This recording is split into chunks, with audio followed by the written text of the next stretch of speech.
नमस्कार, आपके साथ मैं हूं सुदेश नैन। मोर बुलेटिन की शुरुआत करेंगे बड़ी खबर के साथ। आज शाम 7 बजे से पंजाब में कर्फ्यू लागू होगा। शनिवार और रविवार को वीकेंड लॉकडाउन है। सोमवार सुबह 5 बजे पंजाब अनलॉक होगा।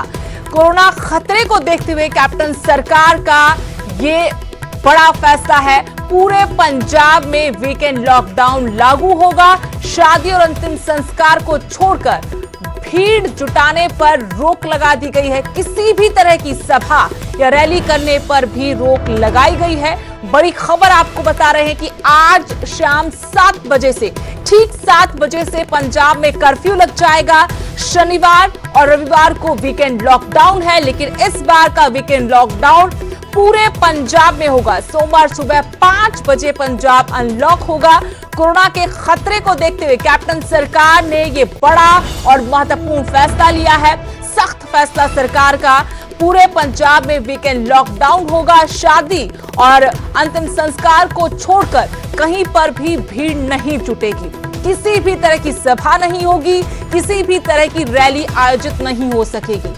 कोरोना का खतरा पंजाब में बढ़ता जा रहा है। हालात बिगड़ते जा रहे हैं। आए दिन एक एक जिले से सैकड़ों मामले सामने आ रहे हैं। ऐसे में कैप्टन सरकार ने एक बार फिर से सख्ती का मूड बनाया है। आज शाम 7 बजे से पंजाब में कर्फ्यू लागू हो जाएगा।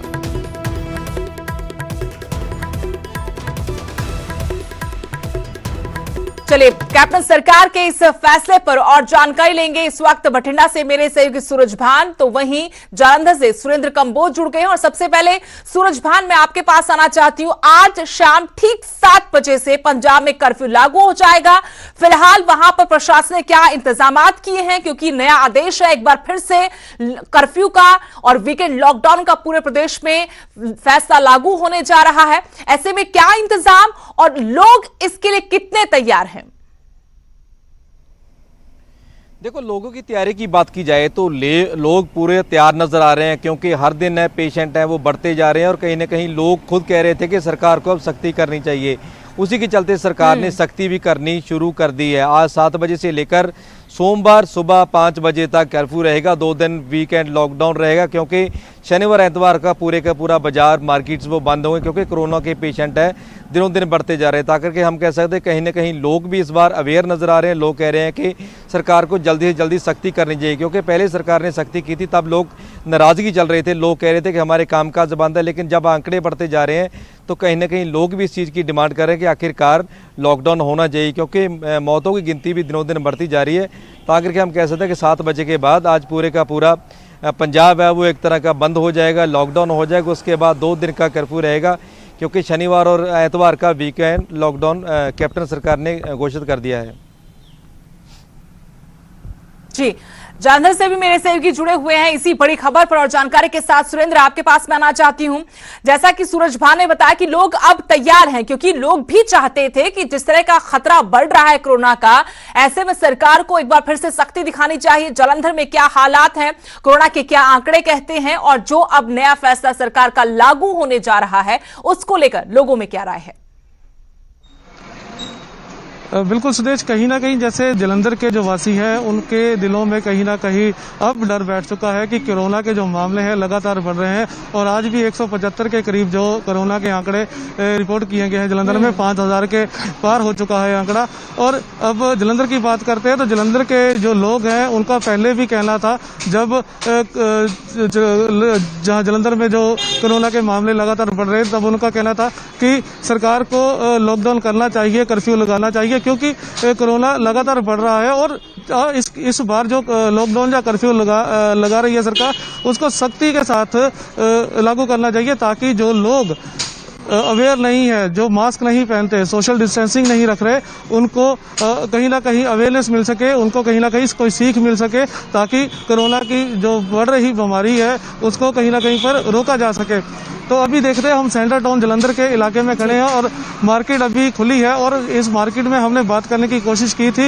ये मार्केट अभी 6:30 बजे के करीब बंद होनी शुरू हो जाएगी और तकरीबन 7 बजे तक ये पूरी की पूरी मार्केट जो है बंद हो जाएगी। और पुलिस की ओर से जो जलंधर के चौक चौराहे हैं, जहाँ छोटे इलाके हैं, जहाँ कंटेनमेंट जोन जो बनाए गए हैं, उन इलाकों में पुलिस की गश्त शुरू हो चुकी है और तकरीबन सारी की सारी दुकानें, मार्केट जो आज शाम 7 बजे बंद हो जाएंगी और ये सोमवार को जाकर के दुकानें खुलेगी, क्योंकि कल और परसों 2 दिन लॉकडाउन, वीकेंड लॉकडाउन है और जिसके तहत ये पूरा का पूरे 2 दिन बंद रहेगा। और आज शाम 7 बजे से ये मार्केट पूरी का पूरा जलंधर जो शहर है पूरी तरह से बंद हो जाएगा और आवाजाही जो है बंद हो जाएगी और वही लोग बाहर आ सकेंगे जिनको कोई घर का सामान जरूरी है वो लेने जाना है या मेडिसिन वगैरह है वो लेने जानी है, वही जा सकेंगे। और खास तौर पर जो 4 व्हीलर हैं उनमें भी 3 सवारियां जो चाहे वो अपना हो चाहे वो टैक्सी हो, उनमें 3 सवारियां ही बैठ करके जा सकती हैं। खास करके जो 2 व्हीलर है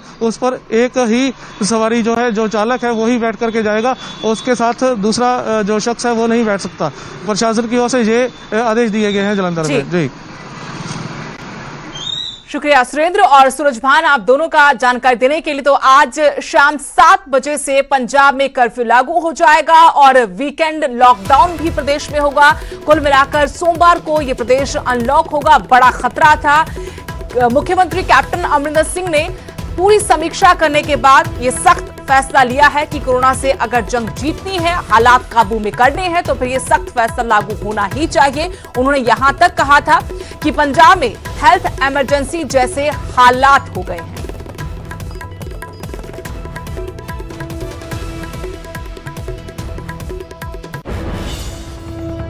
अगली बड़ी खबर हरियाणा से। पहलवान साक्षी मलिक ने हरियाणा सरकार पर सवाल उठाए हैं। न जॉब न प्लॉट, सरकार से सिर्फ आश्वासन मिला। खेल मंत्री अनिल विज ने इन आरोपों का जवाब दिया है। जवाब देते हुए कहा कि जहाज से उतरते ही 2.5 करोड़ का चेक दिया था। साक्षी मलिक को नौकरी का भी ऑफर किया गया था। नौकरी चाहिए तो वेबसाइट पर काबिलियत के मुताबिक वो देख भी सकती हैं। ओलंपिक में मेडल जीतने वाली पहली महिला पहलवान थी साक्षी मलिक और उस वक्त सरकार ने उन्हें इनाम भी दिया था। लेकिन अब साक्षी मलिक का सरकार पर यह बड़ा आरोप है कि सरकार ने ना तो नौकरी दी और ना ही वादे के मुताबिक प्लॉट दिया। हालांकि इन आरोपों को खेल मंत्री हरियाणा के अनिल विज उन्होंने बेबुनियाद बताया है। कहा कि उनको नौकरी का ऑफर किया था लेकिन नौकरी देने से इनकार कर दिया। अभी भी अगर वो चाहें तो वेबसाइट पर जाकर अपनी काबिलियत के मुताबिक वो नौकरी ले सकते हैं।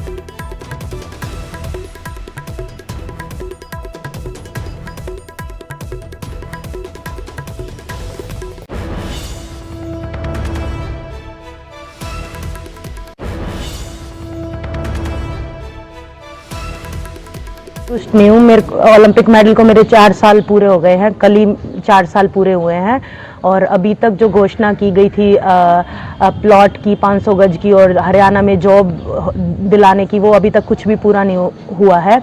बहुत बार मिले भी हैं, खेल मंत्री जी से भी मिले हैं और सीएम सर से भी मिले हैं, लेकिन सिर्फ आश्वासन देते हैं कि हाँ मिल जाएगा या आपका काम हो रहा है, लेकिन अभी तक ना तो। साक्षी मलिक जब जीत कर आई थी, जहाज से बाहर कदम रखा था, उसको 2.5 करोड़ का चेक उसी वक्त दे दिया गया था। पहली बार किसी खिलाड़ी के 2 कोचों को, इसने कहा 2 कोचों को इनाम दो, हमने 2 कोचों को इनाम दिया। हमने सर्विस भी ऑफर की थी, इसने इनकार किया कि नहीं मुझे रेलवे में ही प्रमोशन मिल गई है और मैं वहीं काम करूंगी।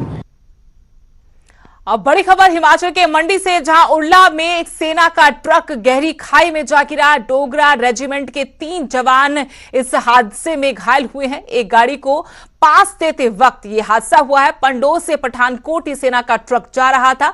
तीनों घायलों को पालमपुर रेफर किया गया है। पालमपुर के सेना अस्पताल में इनका इलाज किया जा रहा है। बड़ी खबर आपको मंडी से बता रहे हैं, जहां पर उड़ला में सेना का ट्रक खाई में गिर गया। डोगरा रेजिमेंट के 3 जवान इस हादसे में जख्मी हुए हैं। एक गाड़ी को पास दे रहे थे तब यह हादसा हुआ। पंडो से पठानकोट बताया गया कि ट्रक जा रहा था। तीनों सैनिकों को पालमपुर के अस्पताल में रेफर किया गया, सेना का अस्पताल, जहां पर इनका इलाज किया जा रहा है।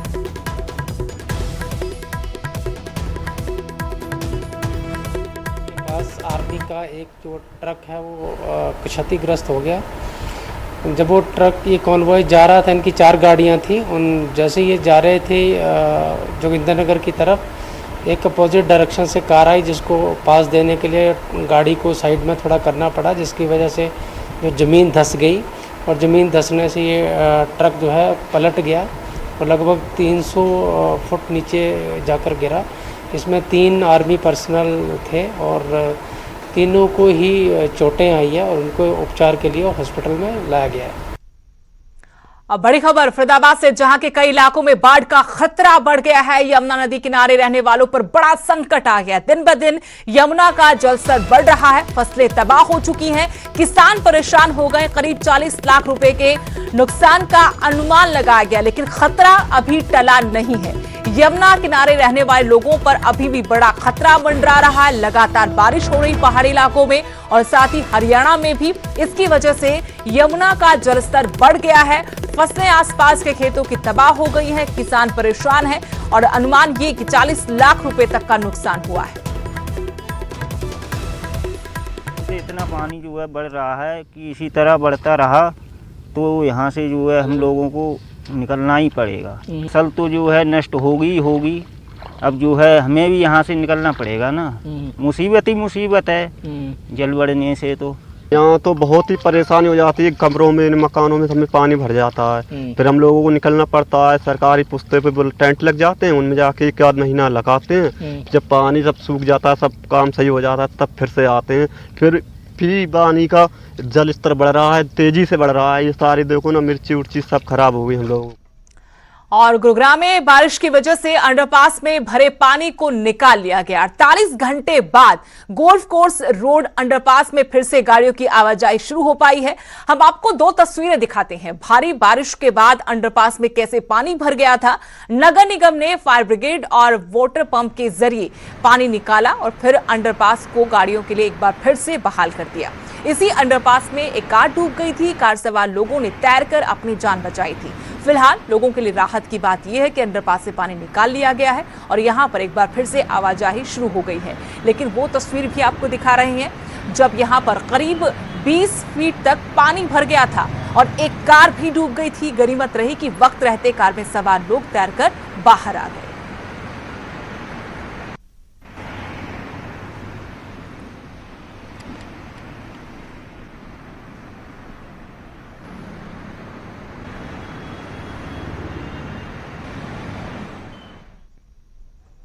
सुप्रीम कोर्ट के फैसले के बावजूद हरियाणा को एसवाईएल का पानी अब तक नहीं मिल पाया है। फिर भी विधानसभा में हिस्सेदारी को लेकर हरियाणा अपना हक मांगने लगा है, जिस पर पंजाब का कब्जा है।